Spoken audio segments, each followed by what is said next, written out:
Kaya nga sabi nito, ang tao ay nilalang ng dalawang klase lamang.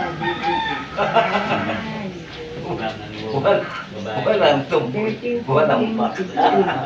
Kaya marami patutunan ko marami talaga nakapatera natin ng Kaya nga, isang babae lang ang lalaki. Kaya nga po, kung nakikita natin, maski tayo, nung tayo nabubuo pa lang sa sinapupunan ng ating mga nanay, ang Panginoon na yung nakamasid sa iyo eh.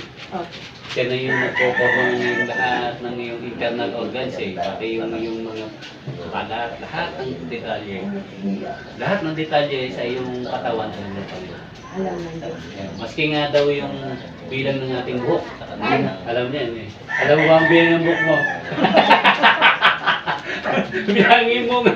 Ito yung ang dami ng ng buhangin. O gagawin mong alagad doon sa Mateo 22. Kaya kasi ang dami ng buhangin sa dagat. Ayaw. Yung magiging... Saka ang bituin. Kasi ang dami ng bituin sa langit. Dahil something nga. Kaya parang mabibilang po ba yun? O kaya, yan, ganun kahalaga po tayo. Huwag natin, ano natin sarili, bakay gato hindi. Special po tayo sa mga pata ng Panginoon. Alamin po natin ang layunin, bakit niya tayo nilagay sa lugar na ito. At abutin po natin kung ano yung pinagagawa sa ating Panginoon. Yun ang tunay na tagumpay.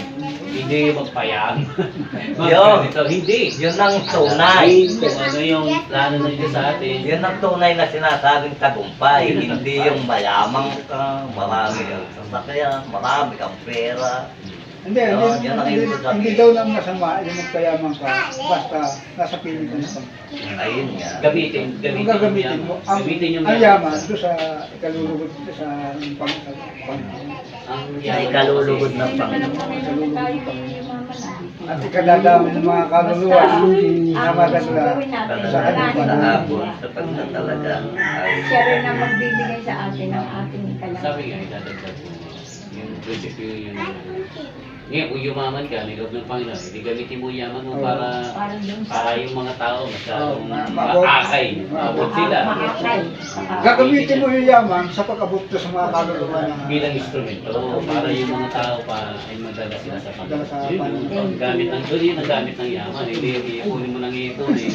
At pag ikay matanda na, ipamamala mo, tapos wawal kasi ng pinagpamanahan mo. Ako sa kapatid na anak ng mayaman na yung isa, yung mga bata, kinuha ng yung kanyang kaparte na bago nilustay naman. Nilustay. Nilustay na.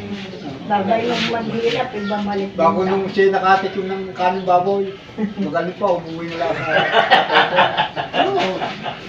Grabe naman, tatanggapin ka. At hindi ka po din naman nagtagod na kanyang amay. Inanakit pa nga yung isang anak. Nakatikim ng kaning baboy, hindi ba na sinamahan Nagdinaras pa. Pagkamalan Balat daw sa tagal-tagal silang Nakasalo pa doon siya sa kaning baboy. Doon sa pigil eh. Nakikita po kasi story yung tao eh. Ng tao, bagamat nagkasala, nung siya ay muling lumapit sa Panginoon, Lumapit tayo.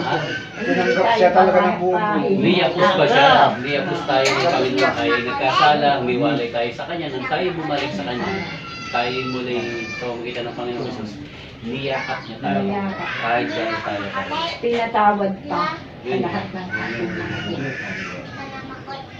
Kaya walang tinatanggihan ng Panginoon sa kanyang pagpapatawad. Lagi. Kay Muslim pa siya. Kaya Lagi. basta ikaw ay mahal ng Panginoon. Kahit saan ka man naroon sa sulok ng mundo, mahal yan ng Panginoon. dahan-dahan. Ako sira ha.